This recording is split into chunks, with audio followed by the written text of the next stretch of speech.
Hello, listeners. This is Kat, and welcome back to Put Your Hands Up Podfics. This will be the continuation of Call Our Crimes a Work of Art. This will be Part 19, Chapters 41 and 42. Chapter 41. Bakugo curses as Deku's laughter fades out. Shit. Who thought the nerd would ever be capable of something like this? Come out and fight me, Deku. Why? So I can prove I'm stronger in a fair fight. Since when have you ever cared about a fight being fair, Kachan? Comes the dead, calm voice of the nerd. What are you talking about, Deku? I don't need to cheat to show you your place. Ah, yes. You showed that over and over again when we were kids. You, the entire school, the teachers, strangers on the street. All of society was very excited to show the quirkless kid that they have no place in the world. There's a humorless chuckle. Bakugo curses as he tries to find his way through the mirrors.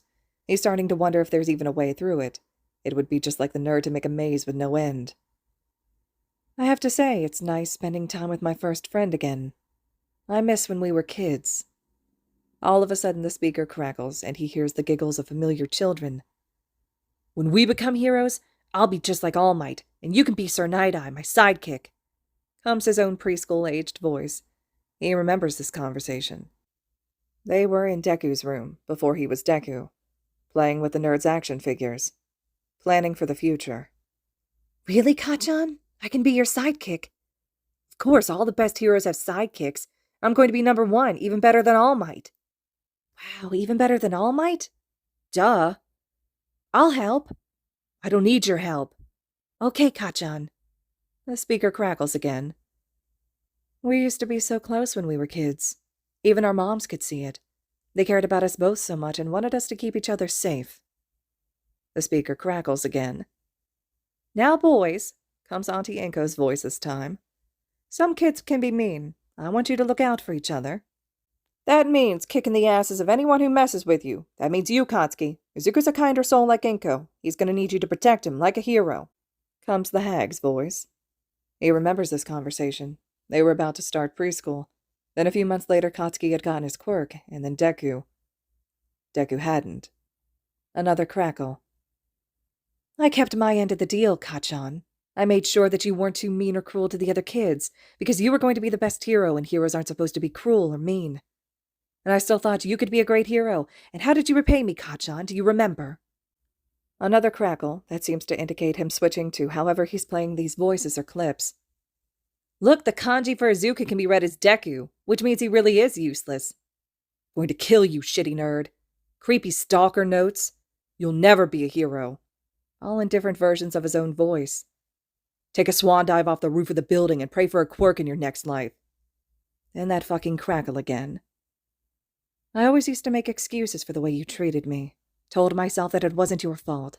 That the teachers and adults in our lives never told you it was wrong. That what you were doing was wrong. Bakugo hits another mirror and smashes it with his fist. It cracks but still stands. Fuck.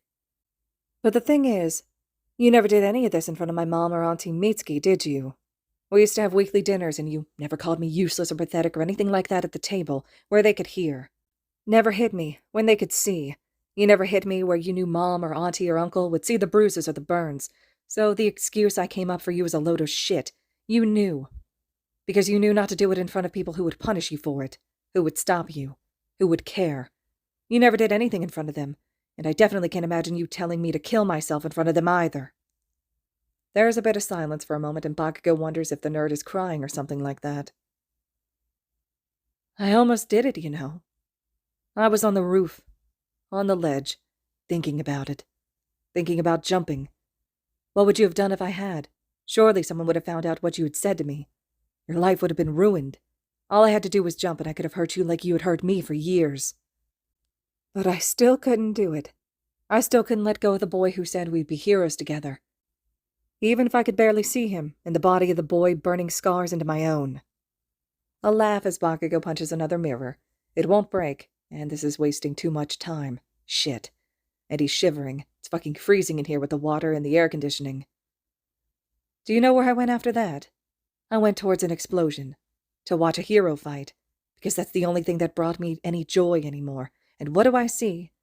You being drowned by the sludge villain, and the heroes doing nothing. And why? Because they didn't have the right quirks. Bakugo freezes. Fucker. How dare he bring that up? Quirks this and quirks that. All society cares about is quirks. Well, it wasn't a quirk that got you free from that villain long enough to get air, was it, Kachan? It was a quirkless boy who you told to kill himself. A boy with no quirk, just a backpack. Tell me, if a boy with a notebook could do that, what stopped the heroes from helping you? Bakugo grit his teeth. His fists are clenched. Tell me. Shut up, you useless nerd, he shouts and brings his arms up, releasing all his stored-up sweat. When the smoke clears, the mirrors are cracked and shattered on the ground, and he can see stairs on the other end of the room from where he'd come in. He stomps over to the stairs. He's going to kill him. I'll be waiting, Kachan. I think you know where to find me. Chapter 42. Teachers. The teachers stare at the screens as chaos erupts across 3 locations. First, they had watched Nejiri shoot Uraraka point blank, then herself in the arm. Then, while Bakugo had been running through sewers, the rest of the villain team had surrounded the hero agency, taking out a handful of heroes as they leave for patrol. But it's not a lot, maybe 1 or 2. The heroes still stand a chance. Maybe. Meanwhile, they watch as Present Mike, with the help of 2 students, lay an ambush for Cementos. For once, it's not an overwhelming victory. They struggle. Yeah, Mike can blast his walls apart, but the problem is that he can't use his quirk, otherwise the rest of the students will be alerted. Apparently the hero comps have been shut down as soon as Bakugo entered the sewers. So he's stuck going at it quirkless. Not that it hinders him, but it just takes a bit longer to dodge and weave and wait for an opening that Todoroki's trying to make, with small bursts of fire and ice. Eventually, the opening does come. It's at the same time Midoriya's show in the mirror room starts. Cementos stumbles and shouts something into his comm, asking for backup, but no one can hear. All they can hear is Midoriya rip into Bakugo. With every word they watch, the hero kids look more and more distressed, and Hound Dog is already working up therapy plans for a lot of them. Poor Kirishima looks heartbroken. It gives Mike the chance to shoot Cementos between 2 too-slow blocks. It is a remarkable shot, really. One only Snipe could have pulled off. Nomura starts laughing as everyone stares in shock. You do realize Hisashi was first in his year, right? He's not just a pretty face. He has to know all about angles and deflection and all that shit. One wrong move and his quirk turns from helping to hindrance to harmful. He can shoot. He is almost as good at hand-to-hand as Shota. The number of vehicles he has permit licenses for is ridiculous. She squeals, cheering on one of her best friends. Hisashi so rarely gets to show off his skills, and here Midoriya was able to give him every opportunity to show off his stealth, his brain, his acting, all of it. They watch as Cementos heads to the exit. Hisashi pants for breath and claps both his students on the backs. All right, you 2. Get to location A with the others. I'm going to meet up with the 2 monks and effectuate the backup plan. They hear him say, and the 2 part ways. For a moment, Nomura wonders how much Midoriya knows about them all. He knew Hisashi was more than a scream, knew both teachers would be hurt by outright battling their students to kill, knows she will have trouble with whatever Operation London Bridge is. Meanwhile, Nezu is cackling into his tea. Which worries her more than whatever amount of information Midoriya could have on all of them. Bakugo has apparently exploded the mirrors, unaware that his entire team can hear him and Midoriya, then heads up the stairs to the roof. So, what are we doing about that? Snipe finally asked the question they had all been wondering. Well, I'm going to press upon Midoriya the helpfulness of therapy.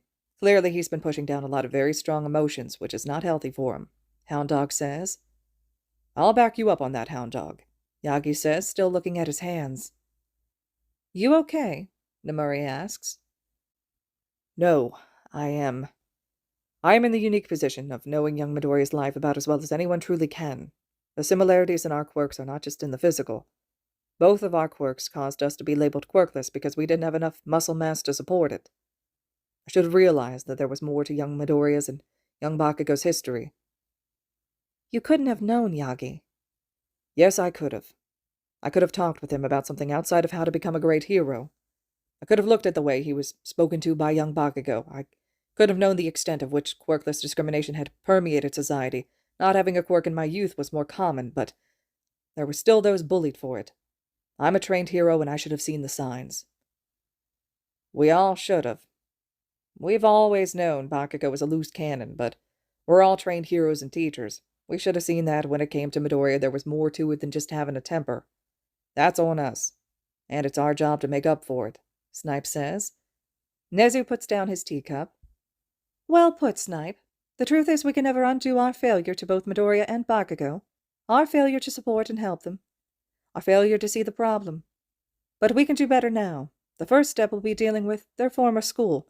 We cannot undo what it has done, but we can stop it from doing anything more.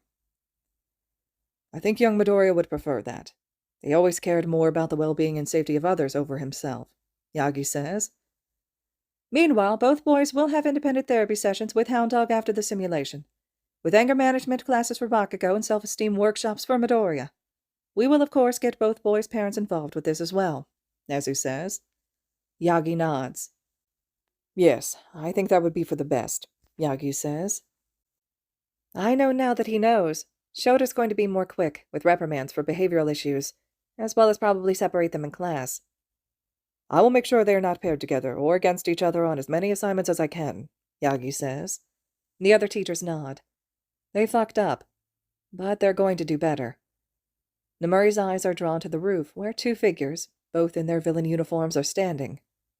And she waits with nervous anticipation as Bakugo nears the door to the roof. She honestly doesn't know what's going to happen next. Izuku. Izuku takes a shuddering breath as he puts down the mic for the speaker. He didn't think saying all that would affect him as much as it actually did. He thought he'd gotten over it, over the bullshit Kacchan pulled on him. But did he? Or was he just forced to accept it because it was clear the universe kept pushing them together like some sort of cosmic joke? Bakugo never even apologized to him about any of it, not one thing, just leaned on the bullshit excuse of his quirk. You can be angry and not be cruel. Anger and cruelty are not the same thing, and what Bakugo did to him, what he led others to do, it was cruel. Hey, a voice says, and Izuku looks up at his partner for this part of the operation. I'm okay. This is just hitting me harder than I thought it would. I'm realizing I may not have had as much closure as I thought I did. Do you need to talk about it? No. Do you want to? Izuku opens his mouth to answer in the negative, but it doesn't have to be with me. The school has people you can talk to. You could also talk to All Might about it, though I don't know how equipped he'd be to handle this. Thanks. I might talk to someone. It might help. Good. I don't think anyone here will judge you harshly for it. Not after all this. Thanks. We should get ready. Kacchan is going to come bursting through that door any moment now. We need to be in position if we want this plan to work. Was this ever part of Operation London Bridge? Not especially. It's the lead into it. But this is for me. I know it's selfish. Hey, none of that. You created an amazing team. They'll understand, okay, Midoriya? We're all on your side. Izuku nods and takes a spot on the edge of the roof as his partner takes a spot out of sight. They'll only have one chance at this. They have to be careful. The door slams open, snapping off its hinges as an angry blonde storms out with a shout of, Deku! What are you going to do now, Kacchan? Izuku's voice sounds across the roof. I'm going to kill you, Deku! The blonde shouts. All right, listeners. This concludes Chapter 42 of Call Our Crimes a Work of Art. Chapter 43 will be up next. I hope you all are still enjoying, and as always, thank you so much for listening.